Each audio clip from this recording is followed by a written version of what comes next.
Testing, testing, 1, 2, 3. Hey, Josh. Hey, Ross, how are you? I'm great. How are you doing? I'm trying to maneuver. I swear I'm not drunk yet. Trying to maneuver my screen. There we go. That's better. We'll change that. We got it. Yes, this is sad. Is what's happening right here. We need to change this immediately. Yeah, I have a feeling you might be able to help me with that.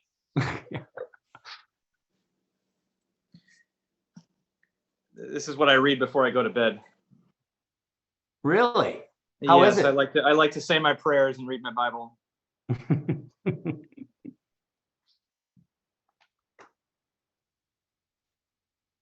Well, you've developed some street cred with me making these wines. Listen, I am a humble student. This has been one of the most fun things for me as a wine lover, has been being able to hang with you and see how you make your glorious wines and with your incredible team. It's been very, very fun to be part of the process from sip one to the bottling. I can see why you love it from the position you're in. I've always loved it as a fan of wine, but I always pop the cork and drink it and enjoy it when it's ready to be poured. To see how much goes into the decision of which grapes from which vineyard and put in which amount, it's an incredible thing. So I'm very, very proud of what we were able to do here, and I learned a lot. Well, and I would say ditto on my side. I mean, the fact that wine opened up your world to me has been an extraordinary experience, an extraordinary ride. I think the last time I saw you was on stage at Radio City Music Hall, and to be there like front and center and feel the vibe and the feeling of connection and knowing that we were working together to make the world a better place. And I got to be in Radio City Music Hall to see you perform. It was an incredible experience. That's my winery, Ross. That's where I do my tasting until it's time to be poured, so to speak. And we talked about this last time, Ross. There are so many similarities. One of the reasons why we connected so much on this wine is that there are so many similarities between making music and making wine. They even call it notes. You know, it's like there is so much creativity combined with technique that needs, and a little bit of improvisation that goes into making great wine. And then at the end of the day, just like with music, you can have all the technique in the world, but you just have to have the goosebumps or not. You have to have the ear or not. The same thing goes for when you taste a wine. You can know all you want about wine. You can read this Bible front to back, but at the end of the day, a wine either makes you go, damn, that's delicious, or it doesn't. And your wines have always made me say, damn, that's delicious. And to be able to say, damn, that's delicious, and damn, it's also for a great cause, that's been a really fun win-win. May I pour?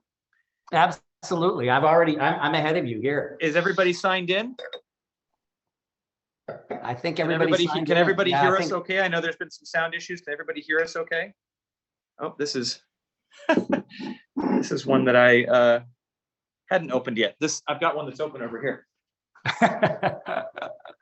Are you well? So maybe you have been drinking. Yeah, exactly. Well, I had three to choose from, and all 17s, and I just thought, you know what, eeny, meeny, miny, mo. Here, this is the one. All right. That is ready. To you, my friend. So I think we should start with a cheers to this extraordinary collaboration, our mutual interest in making the world a better place, and Absolutely. The privilege of being in a position to do so. The privilege has been all mine, Ross. Thank you for inviting me into your family of wine, into this extraordinarily educational process. Thank you for the caring that you give to arts education and to bettering the world through that and through deliciousness. We could all use it. So thank you for the friendship. And I hope you're all cheersing at home. To all of you who tuned in. Mm-hmm. Oh, Ross, damn, that's delicious. This is the first time I've tasted this wine in months. Oh, that's a good one. That's a good one. Oh, it's so good. I'm not just saying this because everybody's on. This might be my favorite. Well, we made 4, and maybe we should talk about why we made this wine, because not everybody knows. So our MO at Halleck Vineyard is building community through wine.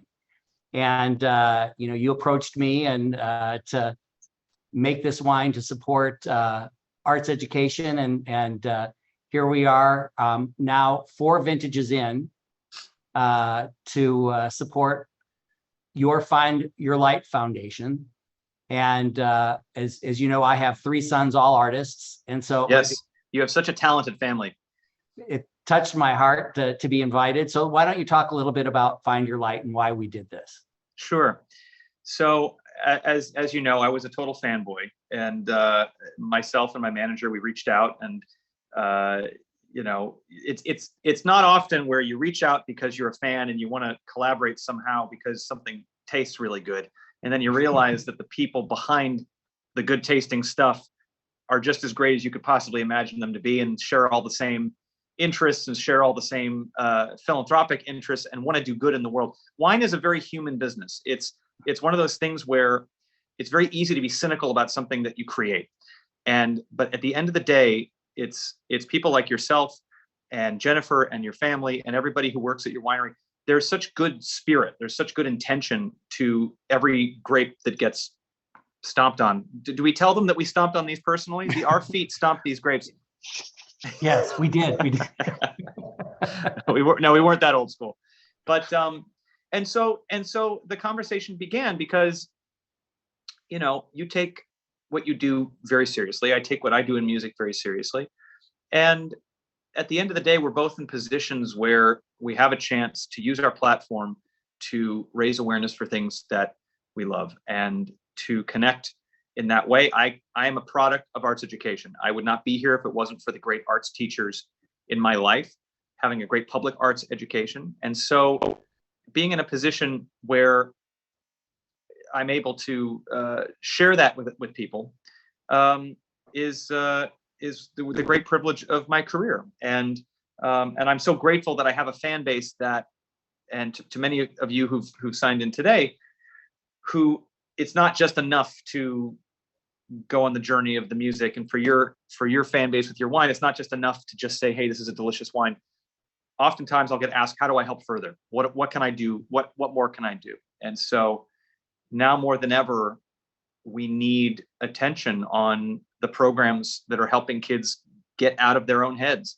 The arts is a tool that helps young people learn about themselves, leadership skills. I get more doctors and lawyers and police officers and people who work in finance and whatever, the brainiest jobs.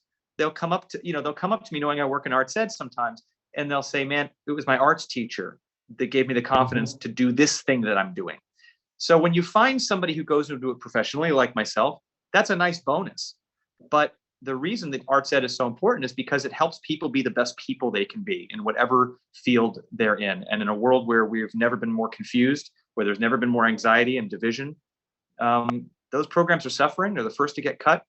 And it's because of collaborations like ours that we do our best to make sure that those grants can be fulfilled, and we can make sure that those future spacemen, women, whatever comes our way, they say that was that arts program got me to where I needed to be.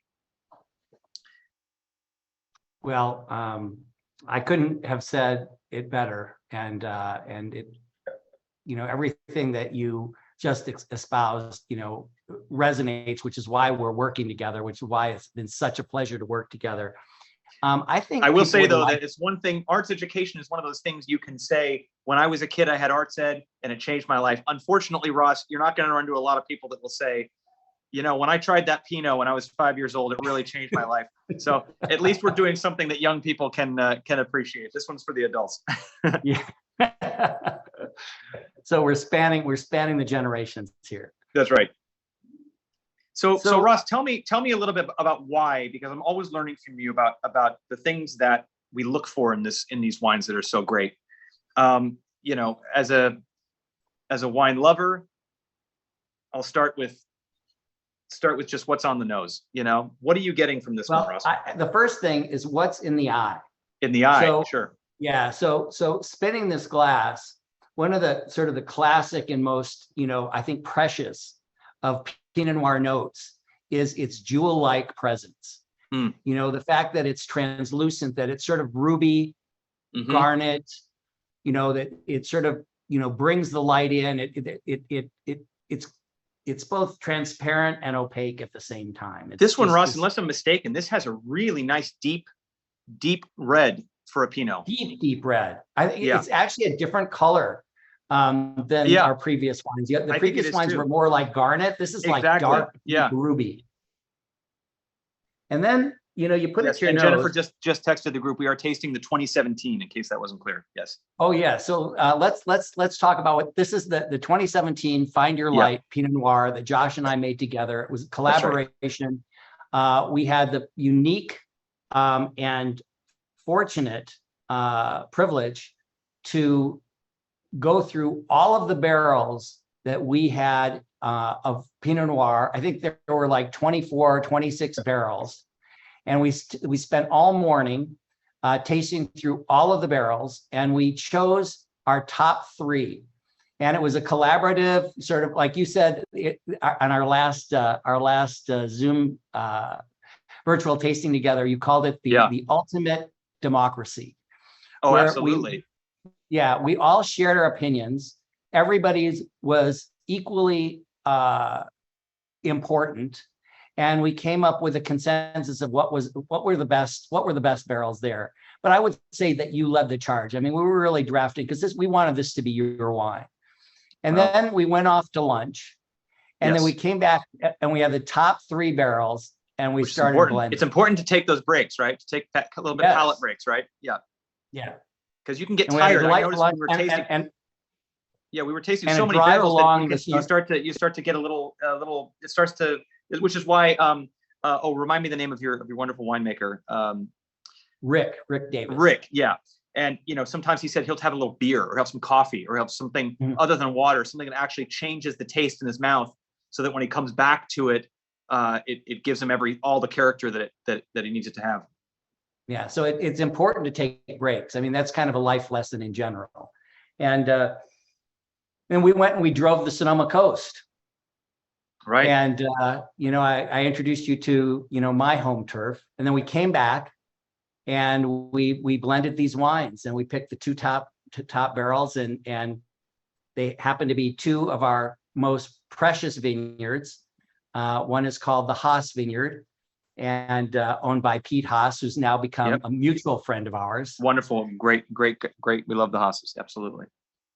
And the Farm Vineyard, and that particular wine subsequently won #1 Pinot Noir in North America in the San Francisco Chronicle. So you have good taste. So we chose well, is what you're saying. These taste buds didn't lie to us, and that's an interesting point, because at the end of the day, do you find that even if you know what's going on and where it came from, or if you don't, that generally, if you take a wine expert and somebody who's not a wine expert, and they taste a lot of the same things, do you find that quality will generally always rise to the top? I find that that's true. Yeah. I think that like, for all intents and purposes, these were blind tastings. Right. I mean, there were barrels. We didn't have bottles. We didn't have any accolades. There were no notes.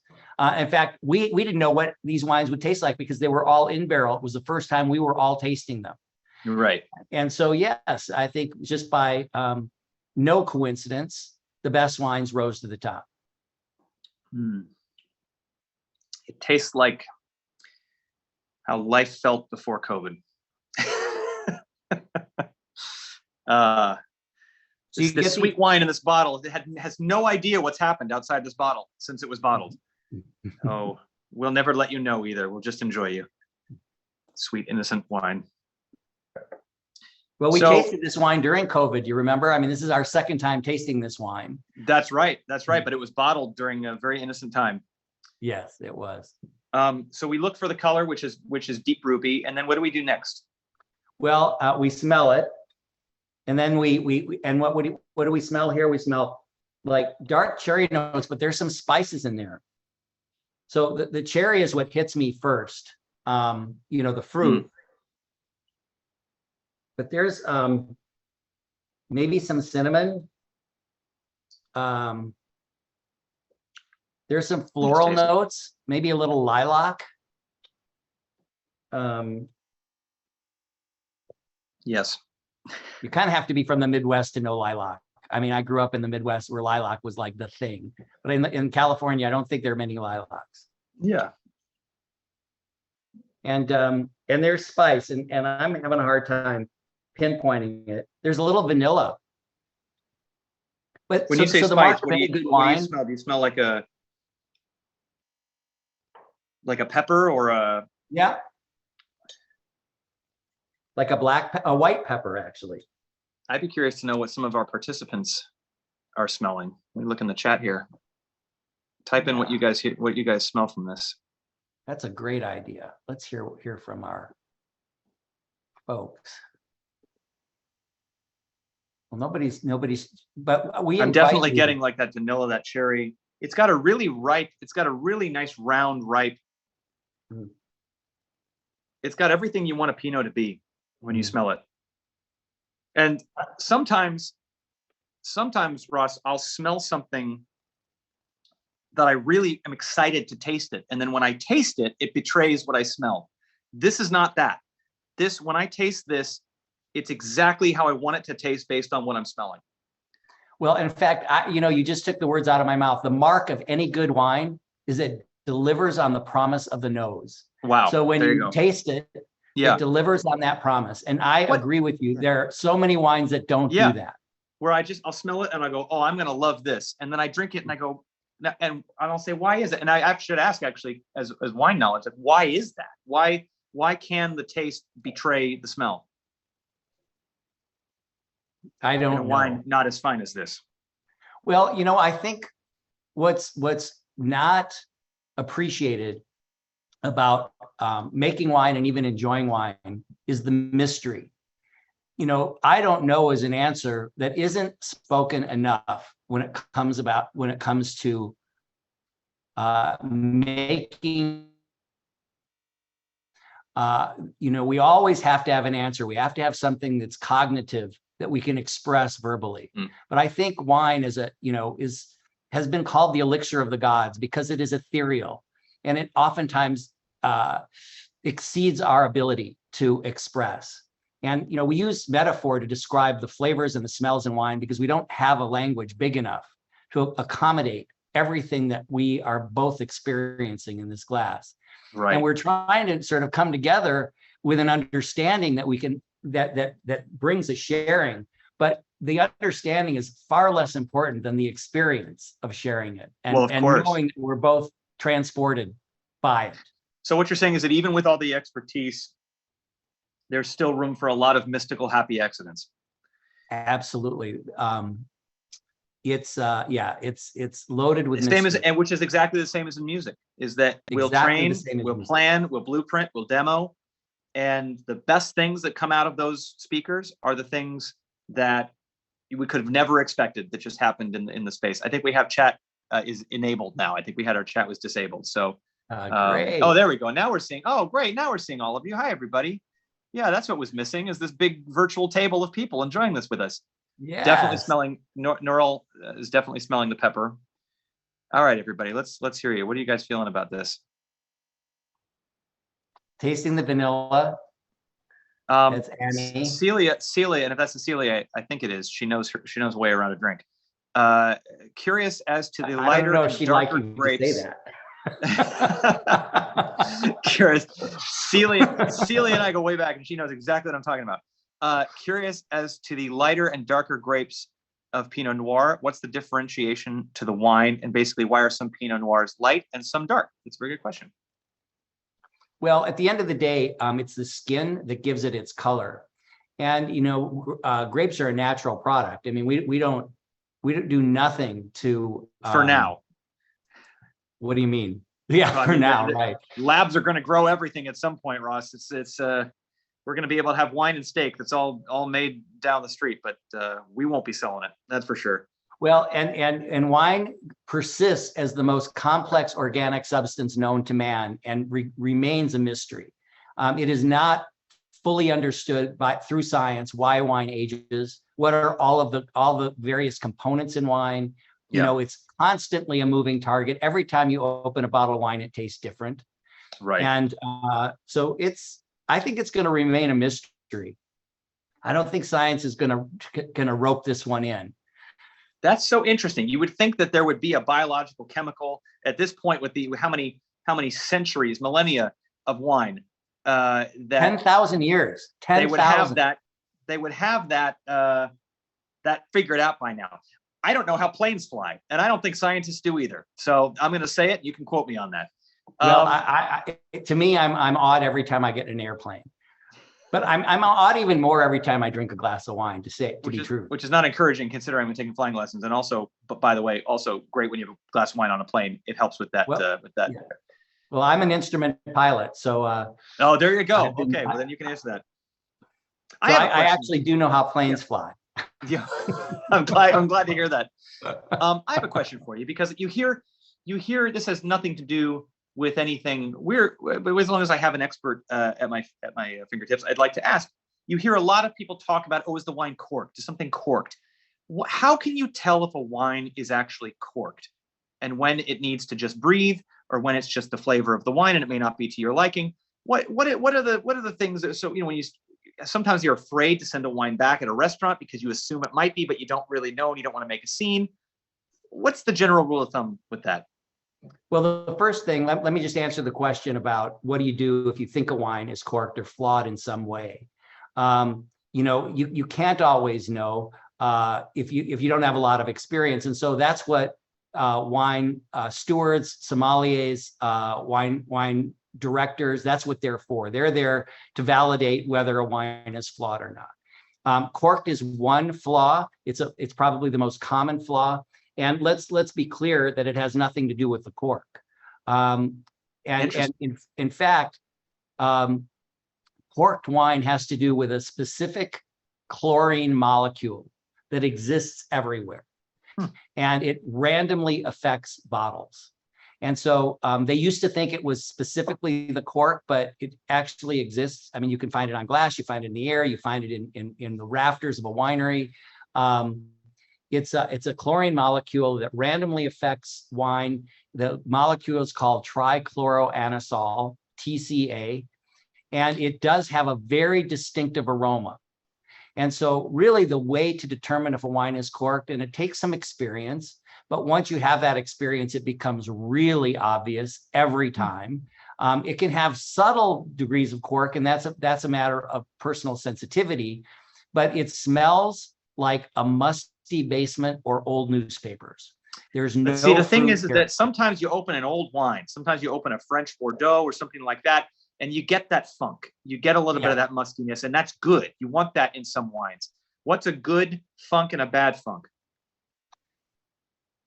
Well, a good funk and a bad funk is if you like it or not. Well, I guess so. I guess that's true. So, it's placebo, right? If something is corked, but people like corked wine. Some people like corked wine, but actually corked wine, strips a lot of the character. It strips the fruit out. It strips a lot of the flavors out. And, once you have the experience of tasting a corked wine, so the key to, if you are concerned about a wine being corked when you smell it, is to give it to your sommelier or your wine steward or your wait staff person and let them go check it out, because you don't want to taste it, because if you taste it, it'll funk up your mouth, and it will. Got it. That's with an N, and it will make the rest of your meal a good portion of your meal unpalatable. I got you. Oh, interesting. Okay. Maria was asking, but corked wine is not bad for you, so to speak. It'll just funk up. It'll funk up your taste buds, but it's not going to make. It's not going to make you sick. No. Yeah, it won't make you sick. No. Interesting. Okay. Well, I'm just looking at some other questions and some things. Some of the things that people are smelling in this wine. They smell cherry and the pepper. Let's see here. Well, and also when I the thing that we talked about, I told you this last time we did a virtual tasting, and that your wines remind me that your American Pinot is the closest thing I've tasted to what I love about a French Burgundy that I've had in America. And that to me is the aha smoothness, roundness, balance of the roundness, but then it also, when I swallow this wine, I get just a little bit of that spice. I get a little bit of that bite that is just the right bowl of porridge. It just feels absolutely perfect. And it's the kind of wine I could drink by myself, or I could enjoy it with a great meal, and I would be just as happy. Well, and it's not just because I'm selling it. Well, and of course, we want people to buy it because of the cause, but we want people to buy it more because they love it and it will enhance their lives. Well, that's that's the great synergy, is that, we give and you give, and it's a beautiful thing. Well, that's the other thing, is that we didn't want to make a wine that was just a label and a charity. We wanted to make a wine that, yes, would benefit the arts, but we wanted to put the heart and the craftsmanship into it in a way that was the kind of bottle of wine people would seek out regardless. And I'm just, when I taste it, and especially now that I've had a little time away from this 2017, when I open it, I'm just so proud of it. It is so delicious. And it's the kind of wine that I would go to a wine store and seek out on my own. Somebody just asked, what would we eat with this? And that's a really good question. I like, I like a nice rich salmon, or I'll have I personally like really gamey meats. I don't drink a lot. I don't eat a lot of meat generally. I'm kind of more of a pescatarian, but when I do eat meat, I do like venison or I've had buffalo, I've had, ostrich, that kind of thing. Duck, somebody was saying duck. I don't eat pork, but somebody was saying pork. Yeah, this is when rack of lamb is a classic with rack of lamb. I mean, or rack of lamb. I love it. I am a cheese fanatic. Like, there is no wrong time for a really good stinky cheese, a nice cheese plate or a charcuterie plate. This wine with an amazing charcuterie plate, a picnic somewhere, really, really perfect. Really perfect. Well, I think this wine would go great with a goat Gouda, or an aged regular Gouda, like a Purano. Purano is a Dutch cheese that isn't Gouda, but it kind of tastes like an aged Gouda. Yeah. You're making me hungry. There's I can't think of the name of it. There's a brand that makes a goat Gouda that I think would go fantastic with this wine. I love goat cheese. I love goat milk cheese. I'm going to Italy. I think it's called Midnight Moon. And I might have to smuggle one of these to Italy and that would be great. Take pictures. I will. Yeah. Yeah. I absolutely will. Let's just open it up to see if there's any other questions that anybody might have about this wine. I hope you're finding it as delicious as somebody asked which one I'm drinking. We are both drinking the same wine, which is this 2017. This 2017 Find Your Light Pinot Noir. Good for your taste buds and good for arts ed. And I'll just make a little plug here. If you go to our website, you can actually get, I think, all 4 vintages. Like, we made a 16, 17, 15, 15, 14, 15, 16, 14, 15, 16, and 17. And 17, yep. Yeah. And I think all 4 vintages are available online. So there's a package of all 4. So you could actually get a vertical of these, and they're all made from the same vineyards. Yes. And there's only 2 vineyards involved. And so it's like getting a vertical of a single vineyard. Except all 4 were from Haas and the farm? All 4 were from the Haas and the farm. That's amazing. And what's so interesting about that, correct me if I'm wrong, Ross, but all 4, we still tasted everything and kept coming back to those vineyards. So we definitely had, after the first time, we set a tone, and we wanted to match that. Yeah, we wanted to match that tone. But they do all have their own specific character of deliciousness. They all have their own. Some of them have a little bit more of a bite. Some of them have a little bit more roundness. That's a really, really fun thing to do when you have an opportunity to have a flight of wine. If you have friends over, it's a really fun experience for people who are like myself, who are still curious about the evolution of wine and how, like you said, the same vineyard in a different year can make the wine have a whole different character. That's a fun thing to do. So yeah, so we should put that website into the chat. Yeah, let me see. Let me find the chat. Jennifer, can you do that? Put the website into the chat. And I want to share a photograph, if you don't mind. It's just sort of is one of those little mark of, whoops. Oh, there we are. Yeah. That's a happy guy right there. Yeah. So this is in the barrels. And I just thought you might get a kick out of that. And the red on the side of the barrels, that's partly because of the dribble of the wine that spills out, right? When you taste it. Yes, exactly. Now we're not talking about the red labels. We're talking about the red wood. Yeah. Yeah, the redwood. That is totally a function of wine staining. We're up there in the barrels. That was one of our blending sessions. So there it is, halleckvineyard.com. People can go to. Somebody asked while you were showing that picture, what's the best way to store this wine? Well, I think for one thing, it can't take heat. So, and that's a sensitive thing to say during these times of blackouts and record temperatures here on the West Coast. But room temperature is probably not the best way to store it, but as long as it doesn't get above 70 degrees, I would say, try to keep it, it's best served at 55 to 60 degrees. Yeah. And I know people are surprised by that. They normally drink red wine at room temperature, but in fact, red wine and white wine are both enjoyed at about 55 to 60 degrees. It's called cellar temperature. And the problem with wine, when it gets above 70 degrees or even near 70 degrees, it starts to break up. It starts to get volatile.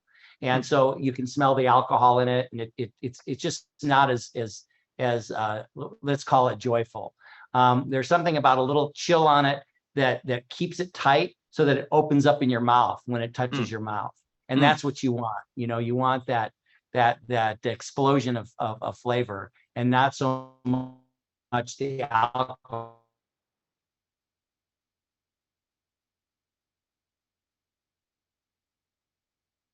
If you have a fridge or even in your regular fridge, am I frozen? I think you froze for a little bit, but I got most of that.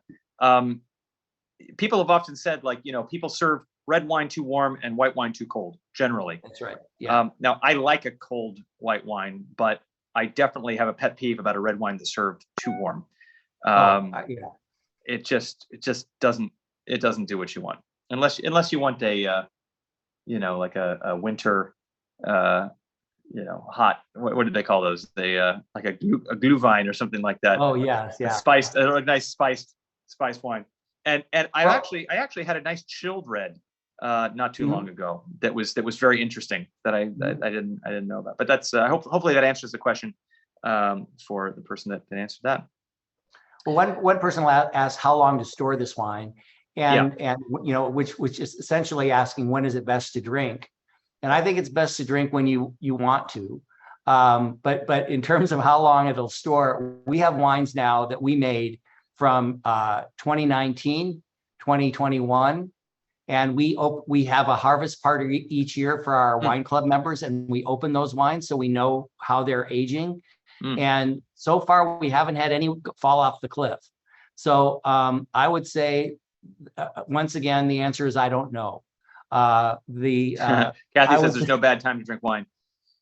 Well, I don't think there's a bad time. Right, so Russ, I liked it right out of the barrel. So truly, and that's before the aging process begins. It's pretty delicious, even when it's in that process before you've bottled it. So you've got a good product to begin with. But one of the things talking to various winemakers is that there's a certain amount of predicting you have to do, that you say to yourself, well, if out of the barrel it's a little bright, it's a little spicy, it's a little young, then that's not something to shy away from. What that means is that it's going to round out as it ages, and then when you release it, hopefully it'll be just exactly kind of the place you want it if all of the things happen correctly.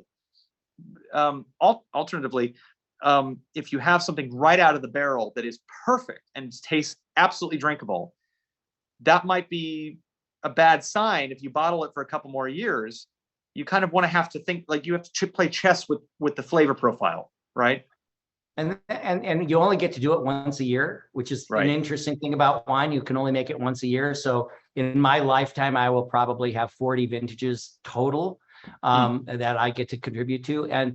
But it's actually a little bit of a finesse. It's where the art comes in terms of projecting how things are going to taste, once, in the future. And it's somewhat of a gamble. It's somewhat a guess, somewhat of an intuition. I think it's a lot of intuition, but there is some experience that goes with it. And so somebody asked the question, why only once a year? Because grapes are only harvested once a year. Yep. So it's an annual crop. And we're just about to harvest our estate grown. Much of our other grapes are in. And you can imagine this is a very stressful time for us because anything can happen. If we don't water one day in the middle of this heat, we could lose the whole crop. And so we're constantly anxious just before harvest. Sure. But there's only one harvest a year, and that makes a vintage, hence this 2017. Yep. And it's just a function of the grape. Well, this 2017 is absolutely delicious. I'm loving it. I hope everybody who's on is loving it as much as we are. Somebody's asking if we age with or without the stems. For one, we don't age with the stems. When we make the grapes, we don't do whole cluster fermentation. We take the berries off the stems. And primarily that's because we live in a hilly region. And so the grapes don't ripen even. Have pretty flat vineyards where all the grapes ripen semi-even. And because we're on hillsides, certain parts of the vineyard ripen more quickly. Certain parts of the vineyard ripen less quickly. And you seek an average. You go and you take samples of the entire vineyard. You taste them, you test them, and you make a call to pick. And if you have green stems in the crush, you taste it. And so in this neighborhood, whole cluster fermentation, it was kind of a rage for a little while, and maybe some people still do it, but we've never done it because of the variance in the ripening of the fruit. You've always, I know from learning about the culture of how you make your Halleck wine, there's a saying of like, do it the right way even when nobody's looking. There's always ways to cut corners in any business, but especially in wine. There are ways to do things faster, cheaper, hope people don't notice. And that is never the way that Halleck wine has done things. It's never the way you guys have done things. One of the reasons why I was so did I lose you? I lost you. Did you lose me? I lost you too. So maybe we lost each other. But what I was saying was basically that the quality, the way that you guys do it is the right way, that there's all kinds of ways to cut corners in this business. Mm-hmm. And the fact that you're always paying attention to what is the best way that this grape is going to turn into the best wine that people are going to enjoy, regardless of how they know it was made. It's that attention to detail when nobody's looking that is part of why you win so many awards, and part of why it just tastes so damn good, and why we're working together. I mean, and why we're working together, and why we're doing this for the kids. For quality, right? Yeah, that's exactly right. And again, music is the same way. Mm-hmm. There's lots of ways to do it, but ultimately, when you do it in the studio the right ways, when nobody's looking, people listen with different ears, and they enjoy it with different ears. They may not always be able to tell why it is they like it differently. They just feel it. They feel it differently. Well, and I think that what's true there is it touches their heart. And that's certainly what we're trying to do here, is we're trying to touch people's hearts. And, it eclipses any tasting notes or any awards or, any explanations. It's like, how do you touch somebody's heart? And music does that. Like, everybody knows that music does that. And, but, mysteriously, not all music does it. So it's well, and there are different tastes, just like with wine. Some people, you know, I don't love a super sweet Riesling, for instance. That's just, it's not something I order. It's not something I like. I also happen to love Pinot. So, you know, working with you on this Pinot also happens to fit the taste that I have for wine. It's one of my favorite varietals. And so it all fits. And of course, you're not ever going to please everybody all the time, but if you can make the best thing that you can based on the thing that you make and is yours and is your expression and your voice, this wine is our voice together. And I'm really, really proud of it. And I want to thank everybody for tuning in today and for supporting this wine and supporting Find Your Light in the process. And I hope that you drink in good health, continue to craft these brilliant glasses of goodness. And I'm so grateful, Ross, for your friendship and for the amazing support you've shown me and my foundation. And what better way to do it? This is just something that I'm so proud to have done with you. And I hope everybody feels the same when they drink it. Well, thank you very much. And you know, life is long, and the friendship I'm sure will sustain. And let's look for other ways to collaborate, because we made these 4 vintages, but we still have a long life. I'm going to be in New York, and I'm going to be in New York 3 times before the end of the year. So excellent. I'm hoping we might find a time to break bread together. I don't know if you saw the news, but I'm going to be in New York for a real long time. So I'm going to be going back to Broadway. So please come see us and sneak in a bottle of wine. I'll never forget when you brought a lot of the people on your wine list to come see Great Comet. So please do the same. What are you doing on Broadway? I don't know. Sorry. Ross, I'm doing Sweeney Todd on Broadway. So if you know, we could use Pinot Noir as stage blood. Is what we could do. We're in. It would be messy and delicious. You know, by the way, don't recommend this with human meat pies, everybody. Not a good pairing. Not a good pairing. We'll bring a group. We'll see you. Yeah, absolutely. And we'll do a dinner. We'll do another vintner dinner. There you go. Yeah, do something for the wine club. It would be a lot of fun. Yeah. But anyway, Ross, you and your family have been so good to us. Thank you so much for this event. I'm so glad everybody else has had fun. I'm going to be drinking the rest of this bottle tonight.